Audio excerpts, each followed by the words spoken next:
Welcome back to Diskim Zansi. Don't forget to subscribe. CAF officially released their semi-final fixtures last night, and if you're a South African football fan, you might be looking at this and thinking to yourself, is this finally the year for Amasandawana? Because let's be real, the path is starting to look very interesting. So here's how it stands. Sundowns will go head-to-head with Tunisian giants Esperance Sportive De Tunis. On the other side, it's an all-North African clash. AS FAR Rabat versus RS Berkane. Now, already you can feel the tension building because this is not just about football. This is about continental dominance. Let's talk about Amasandawana. This is not just luck. It's not chance. This is a team that's been building year after year. And if we're being honest, their quarterfinal performance sent a message to the entire continent. Sundowns are not here to participate. They're here to take over. This is more based on the first leg performance because the second leg performance was quite controversial. This now around their fourth CAF Champions League final appearance in recent years, and that kind of consistency doesn't come by accident. But we also can't ignore what happened in that last match against the Stade Malien, because for many fans, it didn't feel like Sundowns versus Stade Malien. It felt like Sundowns versus the match officials. Now, let's be fair. Officiating controversies has been part of African football for years.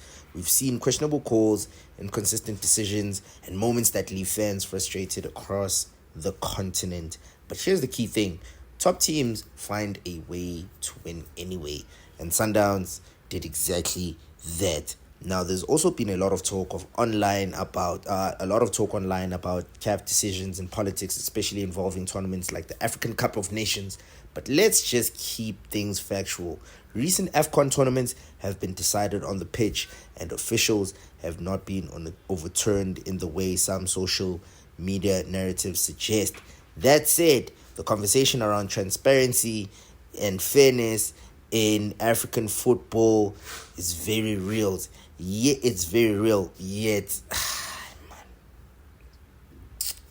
there's also this side where you just have to challenge or go against the grain, because that AFCON tournament decision wasn't quite right. The politics that happened in the AFCON finals, especially regarding Senegal and how they were treated onto the pitch, was just not right. That wasn't the kind of football that you'd expect at such a high level. A team or a country like in Morocco just went to show that they could go to extreme lengths when it comes to them getting an upper hand.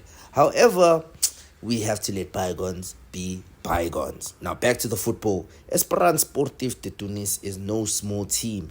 They're experienced, they're physical, and they know how to handle big CAF nights. So Sundowns will need to be sharp, especially away from home. But here's the difference. Sundowns don't just play football, they control games, they dominate possession, they dictate tempo, and that could be the deciding factor. So yes, on paper, this might look like a setup, but football isn't played on paper, it's played on the pitch. Still, if Sundowns continue with this level of performance, this level of hunger, then one thing is clear.